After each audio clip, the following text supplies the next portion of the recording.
Hassan Piker, one of the leading intellectual lights of the DSA and thus the Democratic Party it took over, the streaming king of the left, which tells you a lot about that audience, said to the point of America versus China, since we were talking a little bit about trade earlier in the show, vis-a-vis the Canadians, the way to beat China, become China. And that's why I always say, like, if in order to beat China, if we want to compete against China and beat China, whatever that means, we have to be China. And no matter what we do, they just keep winning. A lot of people will say, oh, do nothing win when they talk about Xi Jinping. It's like those motherfuckers are they're never doing nothing. They're always doing something. It's ironic because the Wall Street Journal article and like many other, at least like somewhat clever thinkers have identified why there's so much China maxing going on in America, because they look at China's trajectory as a positive one and they look at the American trajectory in their own current conditions and they recognize how negative it is. China also is running into elite overproduction problems right now. Do I have faith in the Chinese government to overcome this problem? Absolutely. I have faith that the Chinese government is very responsive to issues like this because they're very sensitive to anything that breeds rebellion. Right? Oh, indeed. No, they are. They'll just kill their way out of it, and that's something that Hassan Piker finds laudable. So does his producer, a guy named Eric Hovagim. A couple weeks ago, I received a DM from this oversized Turkish man that I knew would change my life forever. No, that's awesome. We should ban the American stock market too. The New York Stock Exchange should be abolished. I would say I'm a socialist. I think I am very interested in the various communist nations around the world that have uplifted so many people out of poverty. I would like to learn from them as much as I possibly can, and communize the United States of America, brother. But yeah. That's the story of communism's application, lifting people out of poverty. I think it's more the story of killing their way out of it, which is which is sort of what Hassan Piker was getting to. And this continues, just in case you thought there was going to be any let up or any modulation here of their views with the idea of trying to get their candidates across the finish line come November, like El Sharia in Michigan. This is a bunch of these DSA types, the overeducated, underperforming honkies that dominate the DSA leadership ranks, at least, about the coming revolution. We have seen that the Democratic Party establishment that we have has to be ripped out. We can actually start to grab hold of the ship of state and steer it in our direction, but it's going to be a violent process. Byron Sigjo Lopez, he's a DSA type. He's an alderhuman, City of Chicago. His wife attended a meeting of the 21st Ward Politburo, ward he represents, and had this to say about the coming revolution as well. You're right. We do not underestimate how far we'll go by any means necessary. That's the right. ballot or the bullet. Right. That's right. That's right. The ballot or the bullet. We can either win or we can do things the easy way. For more on this, pleased to be joined by Christopher Whalen, chairman of Whalen Global Advisors and editor for the Institutional Risk Analyst, also author of Inflated: Money, Debt, and the American Dream, second edition. And our conversation with Chris is brought to you by Home State Bank. Consider Home State Bank as an impartial trustee to your estate and spare your family from conflict and disagreements. Talk to a Home State Bank trust officer today at 815-459-2000. Again, that's Home State Bank at 815-459-2000. Chris, thanks for joining us. Appreciate it. Good morning, Dan. What can I say after that intro? Well, since you're sort of adjacent to the, ground zero, as it were, New York City, I just want your assessment of the rise of the DSA, which everybody's talking about, and the prospect of them getting candidates across the finish line at statewide races, particularly in the Midwest, is something that I think surprises a lot of people, though it shouldn't if you were paying attention, but most people don't pay attention, which is why they're surprised. So just, your assessment of the threat level that you discern from this this rise? Well, I think the threat is real. It's riding on the wave of inflation that's been caused by the huge debt we have, and also the way the Federal Reserve has handled the markets. You know, the Fed caused home prices to go up 50% after COVID by doing way too much. So we're now reaping the whirlwind, if you will. The Democratic Party has been migrating left for a long time, as you know. So this is not particularly surprising. I don't know, you know, there was a gal down here in Florida who won the Democratic primary. Angie Nixon. Everybody made a big point about it. Yeah, but she was a local gal. She's, you know, well known. She's been in politics for a long time.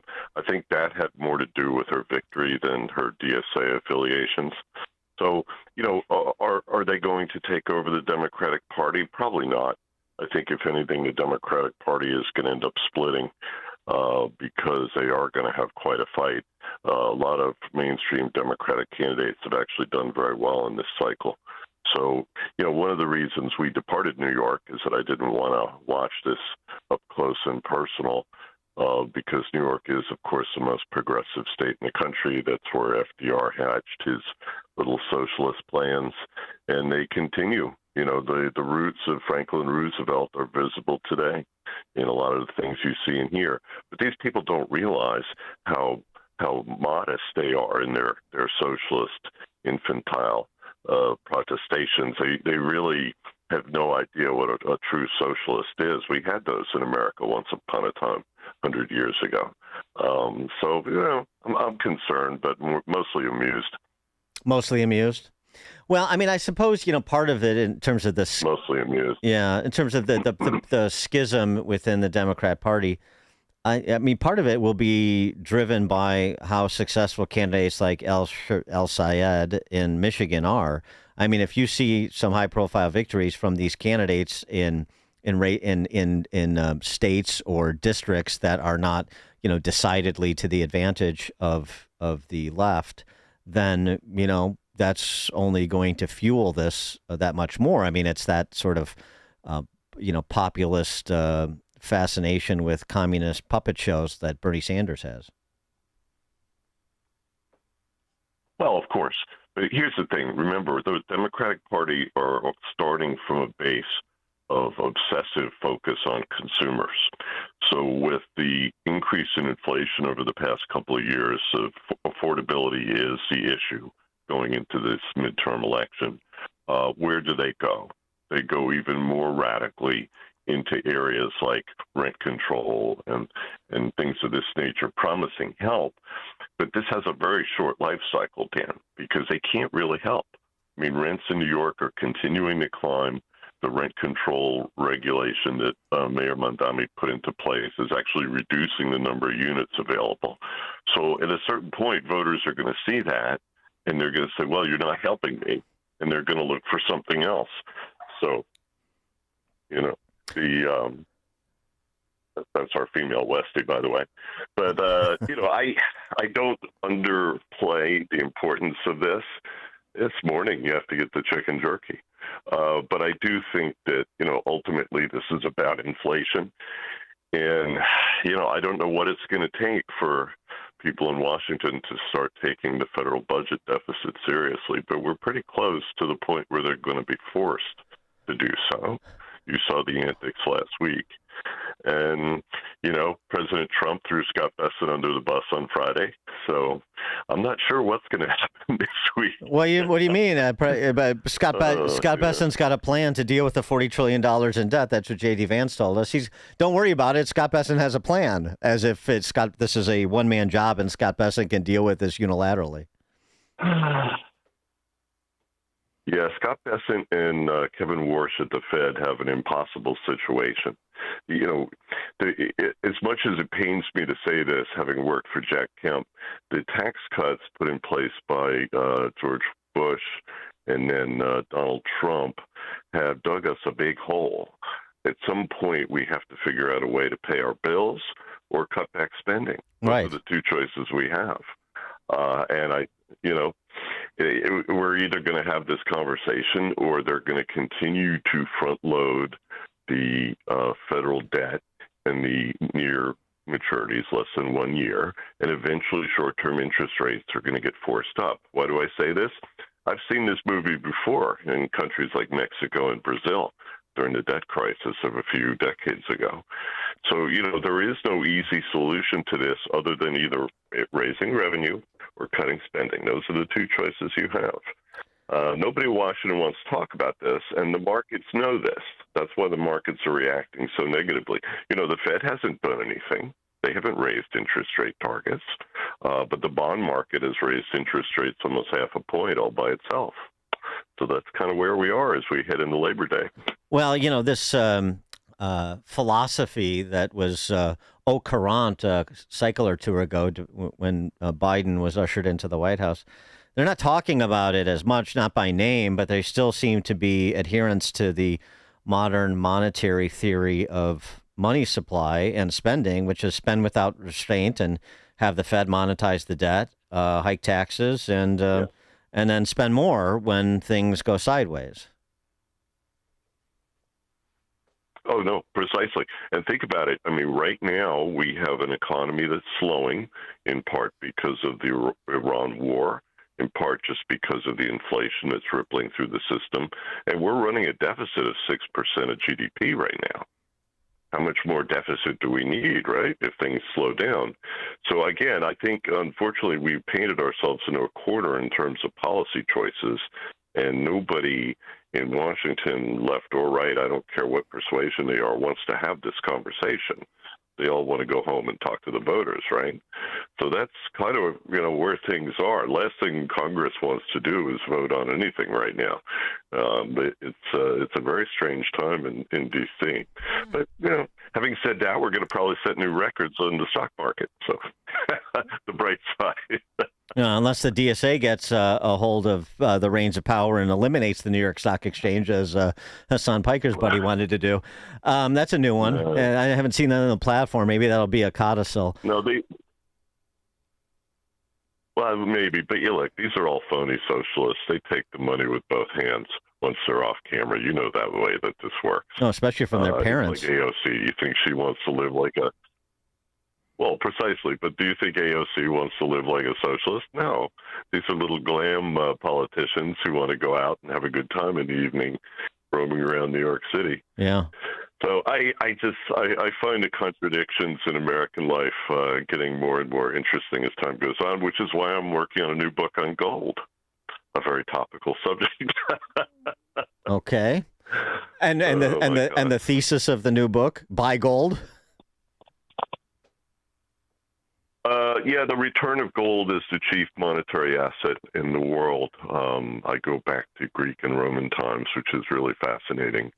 And just take it forward. The book can only be about 30,000 words so that we can get people to buy it and send it to their readers.